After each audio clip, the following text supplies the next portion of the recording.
Hello guys, welcome to science with Edu Kartik. आज हम शुरू करेंगे अपने न्यू टॉपिक से जो कि है स्क्लेरेनकाइमा टिश्यू। तो प्रीवियस वीडियो में मैंने आपको पेरेनकाइमा टिश्यू और कोलेनकाइमा टिश्यू के बारे में बता दिया था। ये है third type of supportive permanent tissues. तो ये स्क्लेरेनकाइमा टिश्यू होता क्या है, पहले हम ये समझेंगे और उसके बाद हम डिस्कस करेंगे इसके टाइप्स, उनका यूज क्या होता है इस टिश्यू में। तो सबसे पहले cells are dead and lack protoplasm. तो स्क्लेरेनकाइमा टिश्यू के जो सेल्स होते हैं वो डेड सेल्स होते हैं। अब इसका बाद में मैं इसके बारे में आपको बताऊंगा अभी। और ये प्रोटोप्लाज्म लैक करते हैं, इनके अंदर प्रोटोप्लाज्म प्रेजेंट नहीं होता। The cell wall of these cells is highly thickened. अब इनकी जो सेल वॉल होती है वो बहुत ज्यादा थिक होती है, वो बहुत ज्यादा चौड़ी होती है।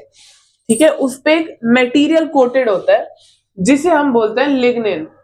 ये सेल वॉल को थिक बना देता है। ये डेड सेल्स है और इसके अंदर लिग्निन प्रेजेंट है।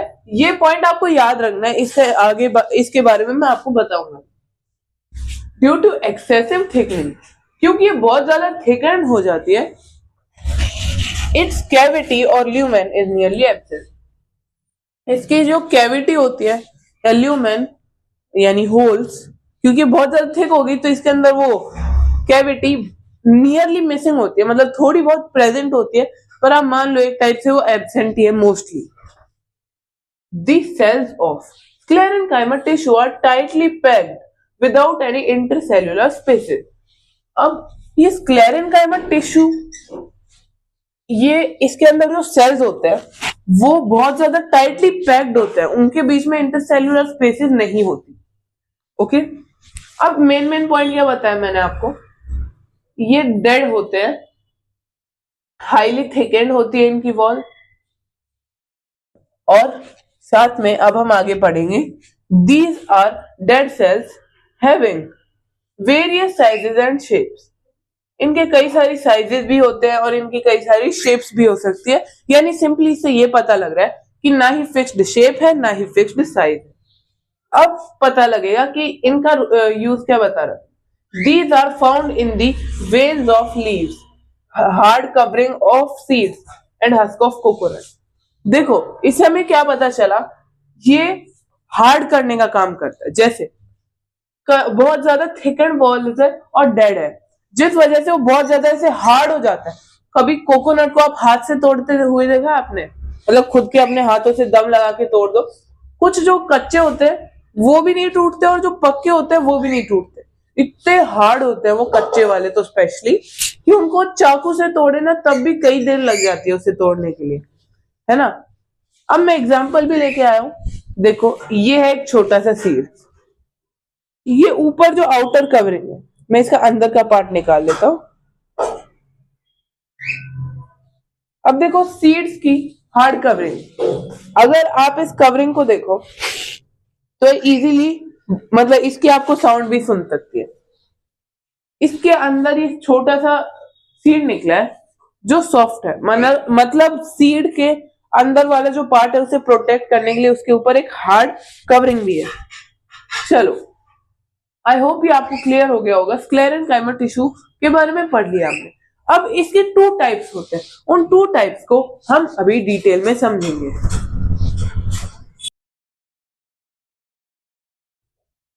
नाउ कमिंग टू टाइप्स, सबसे पहला टाइप है स्क्लेरेनकाइमा फाइबर्स। फाइबर्स क्या होते हैं? धागे, धागे टाइप के मटेरियल। तो अब हम इनके बारे में पढ़ेंगे। सबसे पहले, they are highly elongated, narrow and spindle shape. अब ये जो स्क्लेरेनकाइमा फाइबर्स होते हैं ना, ये बहुत ज्यादा इलोंगेटेड होते हैं, नैरो होते हैं मतलब पतले होते हैं पर लंबे होते हैं, और स्पिंडल शेप। स्पिंडल पता है, जैसे गिल्ली डंडा होता है, तो गिल्ली डंडे में जो गिल्ली होती है वो कुछ इस शेप की होती है, तो इसी शेप के ये होते हैं। They are found in husk of coconut, cover of nuts etcetera. अब आपने देखा हो तो जैसे कोकोनट होता है, इसके ऊपर जब ये सूख जाता है तो कुछ बाल टाइप के आ जाते हैं। ये जो बाल टाइप के होते हैं यही स्क्लेरेनकाइमा फाइबर्स होते हैं। अब स्क्लेराइड्स, ये इन्हें हम जानते हैं स्टोन सेल्स के नाम से। स्क्लेराइड्स जिनको स्टोन सेल्स भी कहते हैं, ये हाईली थिकेंड और इरेगुलरली शेप्ड डेड सेल्स होते हैं। इसका क्या मतलब हुआ? ये स्टोन सेल्स जिनको बोलते हैं, ये बहुत ज्यादा थिक होते हैं, ये इरेगुलरली शेप्ड होते हैं और ये डेड होते हैं। इस टाइप के सेल्स को हम स्क्लेराइड्स बोलते हैं। The grittiness in the pulp of some fruits like pear and sapota, sapota यानी चीकू।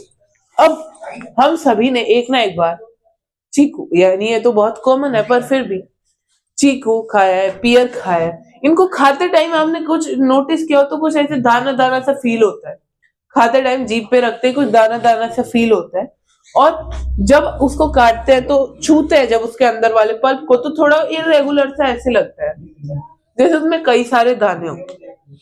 वो किस लिए होता है? वो एक्चुअली उसके अंदर स्क्लेराइड्स प्रेजेंट होते हैं, इसलिए होता है। उनके बाहर नहीं, उनके अंदर जो पल्प होता है उसके अंदर होता है ये स्क्लेराइड्स।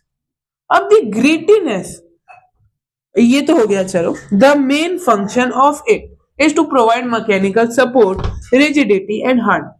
अब ये जो स्क्लेराइड्स होते हैं इनका मेन काम क्या हुआ? मैकेनिकल सपोर्ट प्रोवाइड करना, रिजिडिटी प्रोवाइड करना और हार्डनेस प्रोवाइड करना। किसको? प्लांट को। चलो एक बार फिर से समझते हैं। हमने स्क्लेरेंकाइमा टिश्यू समझा जिसका हमने टोटली जब डिस्कस किया तो काम था हार्डनेस प्रोवाइड करना, है ना। इसकी जो वॉल्स होती है वो हाईली थिकनेड होते हैं और ये डेड सेल्स होते हैं। इसके टू टाइप्स होते हैं, स्क्लेरेंकाइमा फाइबर्स और स्क्लेराइड। स्क्लेरेंकाइमा फाइबर्स यानी जैसे हस्क ऑफ कोकोनट होती है, वो जब सूख जाता है कोकोनट तो उसके ऊपर कुछ बाल टाइप के स्ट्रक्चर्स होते हैं, उन्हें हम यही बोलते हैं स्क्लेरेंकाइमा फाइबर्स। ये स्पिंडल शेप्ड होते हैं, हाईली इलोंगेटेड और नैरो यानी पतले होते हैं।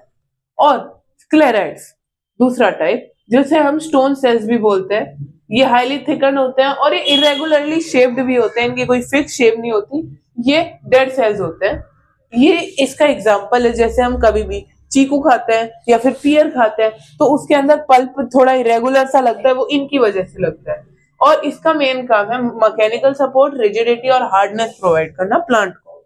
आई होप ये सब आपको क्लियर होगा और नेक्स्ट वीडियो में हम स्टार्ट करेंगे और एंड भी कर देंगे अपने प्रोटेक्टिव परमानेंट टिश्यू को, जो कि होते हैं एपिडर्मिस, कॉर्क एटसेट्रा।